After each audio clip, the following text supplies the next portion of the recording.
Abra a Bíblia comigo na primeira epístola aos Coríntios, capítulo 11, versículo 17 em diante. Nós vamos ler sobre a ceia do Senhor, o apóstolo Paulo escrevendo à igreja de Corinto. Diz assim a palavra de Deus: entretanto, nisso que lhes vou dizer não os elogio, pois as reuniões de vocês mais fazem mal do que bem. Em primeiro lugar, ouço que quando vocês se reúnem como igreja, há divisões entre vocês. E até certo ponto, eu creio. Pois é necessário que haja divergências entre vocês para que sejam conhecidos quais dentre vocês são aprovados. Quando vocês se reúnem, não é para comer a ceia do Senhor, porque cada um come a sua própria ceia, sem esperar pelos outros. Assim, enquanto um fica com fome, outro se embriaga. Será que vocês não têm casa onde comer e beber?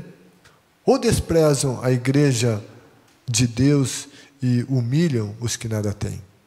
Que lhes direi? Eu os elogiarei por isso? Certamente que não. Pois recebi do Senhor o que também lhes entreguei. Que o Senhor Jesus, na noite em que foi traído, tomou o pão e, tendo dado graças, partiu e disse: isto é meu corpo, que é dado em favor de vocês. Façam isto em memória de mim. Da mesma forma, depois da ceia, ele tomou o cálice e disse: este cálice é a nova aliança do meu sangue. Façam isso sempre que beberem em memória de mim. Porque sempre que comerem desse pão e beberem desse cálice, vocês anunciam a morte do Senhor até que Ele venha. Portanto, todo aquele que comer o pão ou beber o cálice do Senhor indignamente será culpado de pecar contra o corpo e o sangue do Senhor. Examine-se cada um a si mesmo, e então coma do pão e beba do cálice. Pois quem come e bebe sem discernir o corpo do Senhor, come e bebe para a sua própria condenação. Por isso há entre vocês muitos fracos e doentes e vários que já dormiram. Mas se nós tivéssemos o cuidado de examinar a nós mesmos, não receberíamos juízo. Quando, porém, somos julgados pelo Senhor, estamos sendo disciplinados para que não sejamos condenados com o mundo. Portanto, meus irmãos, quando vocês se reunirem para comer, esperem uns pelos outros. Se alguém estiver com fome, coma em casa, para que, quando vocês se reunirem, isso não resulte em condenação. Quanto ao mais, quando eu for, lhes darei instruções. Ceia, ela tem a ver com relacionamento. Ceia fala de relacionamento. Ceia é assunto de relacionamento. Ela é um memorial da obra que Jesus realizou na cruz, para que nós tivéssemos um relacionamento com Deus. A ceia é um memorial que fala, sim, do amor de Deus por nós. A Bíblia diz que Deus amou o mundo, ou seja, se Ele amou o mundo, Ele amou você, amou a mim, não tem ninguém que não seja amado por Deus. Deus ama a todos. Amou o mundo de tal maneira que deu o seu Filho unigênito para que todo aquele que nele crê não pereça, mas tenha vida eterna. E na ceia nós celebramos, nós trazemos à memória a obra que Jesus fez lá na cruz, morrendo em nosso lugar, porque o Pai, juntamente com o Filho Jesus, quiseram que eu e você estivéssemos em um relacionamento com Ele. A partir desta terra, para que então estivéssemos eternamente com Ele. Então, ceia, relacionamento, fala do relacionamento com Deus. Mas ceia também é um memorial que nos coloca em relacionamento uns com os outros. Ceia, então, é intimamente ligada a relacionamento. E a ceia deve sempre promover e intensificar nosso relacionamento com Deus e o nosso relacionamento com outras pessoas. Ceia fala de perdão. É o perdão de Deus manifestado a nós. Ceia, na nossa comunhão, fala de perdão também uns com os outros, porque ceia é relacionamento, fala sobre relacionamento. E nós lemos aqui essa passagem da Escritura Sagrada e a gente começa a ver umas coisas aqui meio esquisitas, estranhas, que Paulo está escrevendo aqui à igreja de Corinto. Ele diz: entretanto, nisso que lhes vou dizer, não os elogio, pois as reuniões de vocês mais fazem mal do que bem.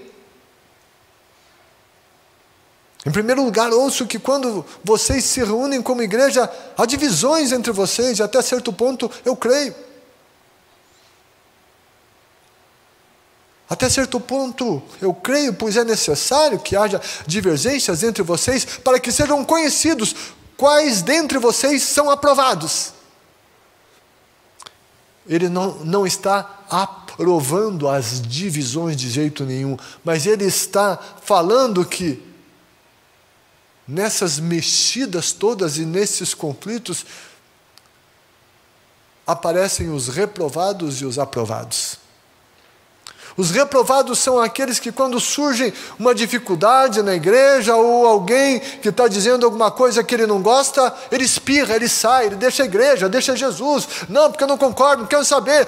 Então, sabe, esse é o reprovado. É aquele que não quer tratar do assunto e não quer lidar com as questões. Esse é o reprovado.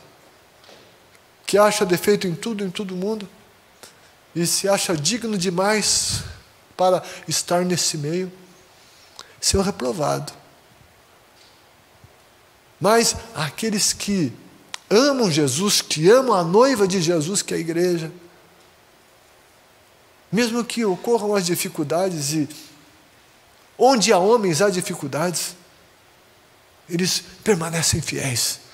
E esses são os aprovados. Algo também muito interessante que a ceia deve provocar é um autoexame e também discernimento. O apóstolo Paulo diz assim: examine-se cada um a si mesmo, e então coma do pão e beba do cálice. Paulo está dizendo que ceia é momento de exame pessoal. Não é exame da vida do outro. Ceia é momento de reflexão minha, pessoal. Ceia não é um momento para eu examinar o Ed. Não. Ceia não é um momento para eu examinar você. Vocês, não. Ceia é um momento para eu me examinar. Aqui, na nossa igreja, nós nunca dizemos quem deve ou não deve participar da ceia. Não. A Bíblia não diz que é para o pastor examinar a membresia se eles podem ou não participar. Não. Examine-se, pois, a si mesmo. Examine-se, cada um a si mesmo. Quando Jesus, ele participou da última ceia com os seus discípulos. Ele estava reunido à mesa com os seus discípulos. E daí, o Senhor Jesus diz assim a eles: um de vocês vai me trair. Um de vocês vai me trair.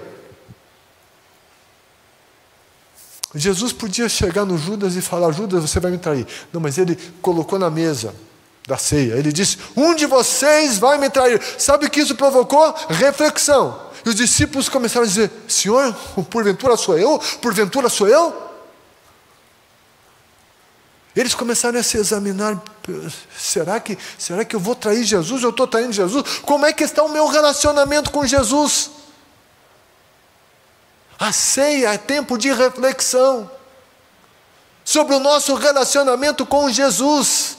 Vai me trair, é o relacionamento com Ele. Ceia é momento da gente pensar e refletir sobre como nós estamos em nosso relacionamento com Jesus. Examine-se, pois, o homem a si mesmo. Naquele contexto, daquele conflito que estava acontecendo na igreja de Corinto, o que Paulo estava dizendo é: nesse conflito de vocês, em primeiro lugar, examinem cada um a si mesmo. Geralmente, quando há conflitos, a gente quer resolver conflito analisando o erro do outro. Estava acontecendo uma injustiça lá dentro. Os que tinham menos sendo injustiçados. Quem tinha mais estava comendo muito, quem tinha menos... isso não se faz, como é que pode no meio cristão? Cadê o amor? Estavam errados. Mas aqueles que estavam sendo vitimados naquela injustiça também não estavam respondendo de uma maneira adequada, não foram à busca da solução do conflito, mas na sua irritação responderam ao pecado dos outros de maneira pecaminosa. E isso é muito comum, isso é uma tendência. Quando alguém erra contra nós, a gente se acha no direito. Você errou, eu tenho direito de errar também. Como igreja, como sacerdotes e profetas, como sacerdotes nós precisamos ir a Deus e clamar por perdão, clamar por misericórdia, por graça. Como voz profética, a gente tem que proclamar a paz e não estimular a guerra. A nossa guerra é espiritual. A nossa guerra é contra o inferno, e a Bíblia diz que a nossa luta não é contra a carne nem contra sangue, mas é contra os principados, as potestades, contra as hostes espirituais da maldade nos lugares celestiais. Ali tem que ter violência, é espiritual. Mas nos relacionamentos humanos é com amor, é com o perdão. É assim que a gente constrói uma atmosfera diferente. Paulo, falando sobre a ceia, ele está ensinando e ministrando todas estas coisas. E ele chama, então, as pessoas a se ajustarem, a arrumarem a vida. Ele diz: quando, porém, somos julgados pelo Senhor... versículo anterior. Mas se nós tivéssemos o cuidado de nos examinar a nós mesmos ou julgarmos a nós mesmos, não receberíamos juízo. Quando, porém, somos julgados pelo Senhor, estamos sendo disciplinados para que não sejamos condenados com o mundo. E diz: portanto, meus irmãos, quando vocês se reunirem para comer, esperem uns pelos outros. Considerem uns aos outros. Esperem uns pelos outros. Amem uns aos outros. Estejam em comunhão. Pensando naquele contexto. Sabe, deixa que todos os outros cheguem. Estejam juntos. Certo? Para comer a ceia do Senhor. Se tiver com muita fome, coma em casa, é o que ele diz. Mas esperem uns pelos outros. Tenham comunhão. Para juntos participarem da ceia do Senhor. A ceia do Senhor nos chama a isso.